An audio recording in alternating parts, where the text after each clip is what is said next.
वंदनीय गुरुजन वर्ग आणि माझ्या बालमैत्रिणींनो, सर्वांना माझा सर्वप्रथम रामकृष्ण हरी. माझे नाव हरिभक्त पारायण बाल कीर्तनकार संस्कृतीताई सुधाकर शिंदे.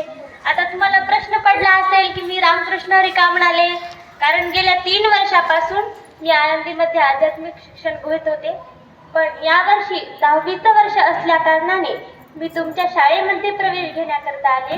तेव्हा हुलकाने मॅडमला कळालं की मी आध्यात्मिक शिक्षण घेतलेलं आहे, आळंदीची विद्यार्थिनी आहे आणि आळंदीची विद्यार्थिनी असून एक कीर्तनकार आहे. तेव्हा मॅडमनी वारकरी संप्रदायाचा मान राखून माझा प्रवेश निश्चित केला. याबद्दल मी त्यांची शतशः आभारी आहे. मॅडमसाठी एकदा जोरदार टाळ्या वाजवा. मग आज आपण इथे आषाढी वारी साजरी करण्यासाठी जमलो आहोत. तर आता आषाढी वारी म्हणजे काय, तर याचं महत्त्व मी तुम्हाला सांगणार आहे. ते शांत चित्तेने तुम्ही ऐकून घ्यावे ही माझी नम्र विनंती. तुकाराम महाराज म्हणतात, जेव्हा नव्हते चराचर तेव्हा होते पंढरपूर. महाराज म्हणतात, जेव्हा नव्हते चराचर तेव्हा होते पंढरपूर. जेव्हा नव्हती गोदा आणि गंगा तेव्हा होती चंद्रभागा. महाराज म्हणतात, जेव्हा कोठेच काही नव्हतं, जेव्हा कोठेच काही नव्हतं तेव्हा पंढरपूर असं तीर्थक्षेत्र होतं. जेव्हा गोदा आणि गंगा या नद्या नव्हत्या तेव्हा चंद्रभागा ही नदी अस्तित्वात होती. मग हे कसं अस्तित्वात आलं, तर बघा सांगते. फक्त पुंडलिक तर सर्वांनाच माहिती आहे. माहिती आहे ना सर्वांना? कोणाकोणाला माहिती आहे? हात वर करा बरं. कोणालाच माहित नाही का? मॅडमला माहिती आहे म्हणा. सर्वांनाच माहिती असेल पण हात वर करायला लागतात. बरं, आता भक्त पुंडलिक काय ते सांगते. भक्त पुंडलिक हे महान संत होते. मग त्यांची कीर्ती सांगते. भक्त पुंडलिक आई वडिलांची खूप सेवा करायचे. अफाट सेवा भक्त पुंडलिकाने केली. भक्त पुंडलिकाच्या कीर्तीचे तिन्ही लोकात गाजू लागले, वर्णन होऊ लागले. आता 3 लोक कोणते? स्वर्गलोक, मृत्यूलोक आणि पाताळ लोक. या तिन्ही लोकात भक्त पुंडलिकाचं नाव गाजू लागलं. जे कोणी भक्त पुंडलिकाचंच नाव घेत होतं. तेव्हा भक्त पुंडलिकाची कीर्ती विष्णूच्या कानावर पडली. मग विष्णूने विचार केला, एवढा मोठा भक्त आहे, आई वडिलांची सेवा करत आहे, मग आपण एकदा जाऊन त्याला दर्शन द्यायला पाहिजे. मग विचार केला विष्णूने. विचार केल्याच्या नंतर विष्णूने पांडुरंगाचं रूप धारण केलं. पांडुरंगाचं रूप धारण करून भक्त पुंडलिकाच्या झोपडी समोर उभे राहिले आणि हाक मारली, पुंडलिका, अरे पुंडलिका बाहेर ये.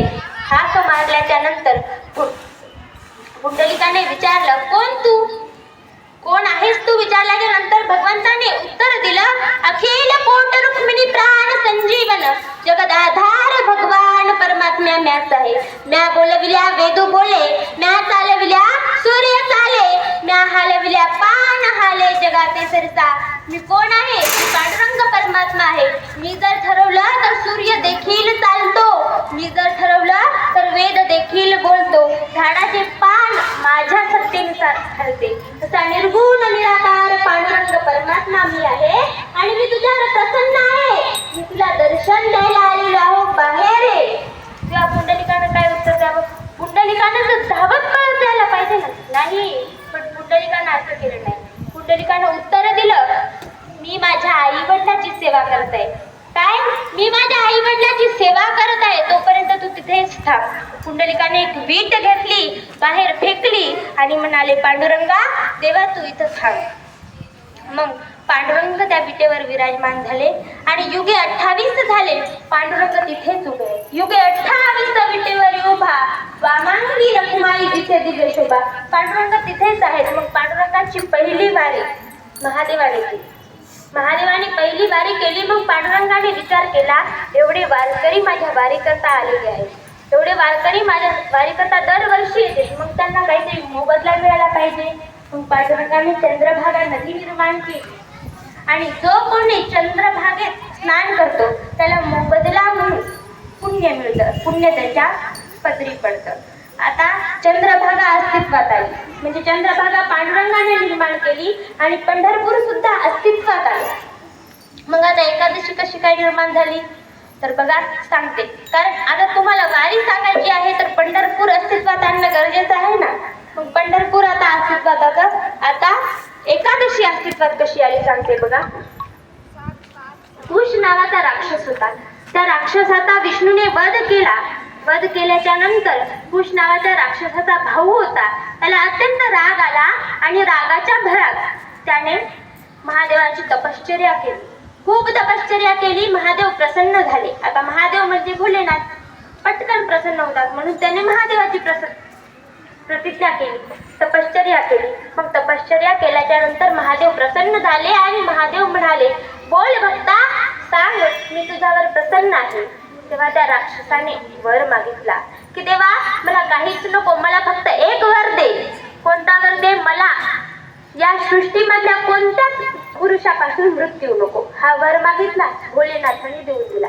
मग तो राक्षस ब्राह्मणांना, साधूंना, संतांना त्रास देऊ लागला, छळू लागला त्यांना. मग सर्व ब्राह्मण संत विष्णूकडे गेले आणि विष्णूला म्हणाले, देवा, हा राक्षस आम्हाला छळतोय, त्याच्यावर काहीतरी उपाय कर. तेव्हा विष्णूने त्याच्यासोबत युद्ध केले. वर्षानुवर्ष युद्ध चालू राहिले, पण विष्णू काय जिंकेनात आणि तो काय हरेना. तेव्हा विष्णूच्या श्वासापासून एक कन्या रत्न जन्माला आलं, एक कन्या जन्माला आली आणि त्या कन्येचं नाव एकादशी होतं. मग विष्णूच्या श्वासापासून कन्या जन्माला आल्याच्या नंतर त्या कन्येने विष्णूला विचारलं की प्रभू, पिताश्री, सांगा, मी तुमची काय सेवा करू शकतो. तेव्हा विष्णूने सांगितलं, तू फक्त या राक्षसाचा वध कर. मग त्या कन्येने राक्षसाचा वध केला. वध केल्याच्या नंतर विष्णू तिच्यावर प्रसन्न झाले आणि म्हणाले, माग, तुला काय मागायचं ते. तेव्हा त्या कन्येनं वरदान मागितलं, तेव्हा मला फक्त एवढं वरदान दे की माझी कीर्ती वाढावी आणि तुझी भक्ती वाढावी. हे वरदान मला दे. तेव्हा विष्णूने तिला वरदान देऊन टाकलं. म्हणजे तिची कीर्ती वाढावी म्हणजे एकादशी व्रत आपण धरतो, म्हणजे त्या एकादशीची कीर्ती वाढते, एकादशीचं नाव वाढते आणि देवाची भक्ती सुद्धा वाढते. मग हे व्रत एकादशी असं निर्माण झालं. म्हणजे त्या मुलीचं नाव एकादशी होतं. तिनं राक्षसाचा वध केला, म्हणजे तिने एवढ्या मोठ्या राक्षसाचा वध केला. मग ते आपल्या मनामध्ये असणारा राक्षसाचा वध करू शकत नाही का? म्हणून सर्वांनी एकादशी व्रत धरलं पाहिजे. 2 व्रत धरलीच पाहिजे, एकादशी आणि सोमवार. कोणताही एक व्रत धरलंच पाहिजे. म्हणून एकादशी किंवा सोमवार धरत चला. कोणालाच बंधन नाही. लहान मुली धरू शकतात, कोणीही धरू शकतं, मोठं धरू शकतं, कोणीही बंधन नाही. वारकरी संप्रदायामध्ये कशाचंच बंधन नाही आणि स्त्री आणि पुरुष याचं सुद्धा बंधन नाही. म्हणून कुणीही एकादशी धरू शकतं. आणि एकादशी धरा, आई वडिलांची सेवा करा. ते आई वडील काय करत नाही तो आपल्यासाठी. आई झोपते उपाशी पोटी मुला बाळाचं पोट भरण्यासाठी. आई झोपते उपाशी पोटी मुला बाळाचं पोट भरण्यासाठी. आम्ही सदैव पैसे उडवतो आमच्या स्वार्थासाठी. आम्हाला कधी कळलंच नाही की आईलाही असायचं असतं. आम्हाला कधी कळलंच नाही की आई वडिलालाही आनंदी राहायचं असतं. मग ते आई वडील आपल्यासाठी हाडाचं पाणी, रक्ताचं पाणी करतात. मग त्या आई वडिलाचं नाव आपण उंचावर नेलं पाहिजे. तुम्ही नोकरी करा, पैसे कमवा, ऐश करा, पण या 2 गोष्टीला कधी तडा जाऊ देऊ नका. एक लक्ष्मीसारख्या आईच्या डोळ्यात कधी पाणी येऊ देऊ नका आणि परमेश्वरासारख्या बापाची मान कधी समाजात खाली जाऊ देऊ नका.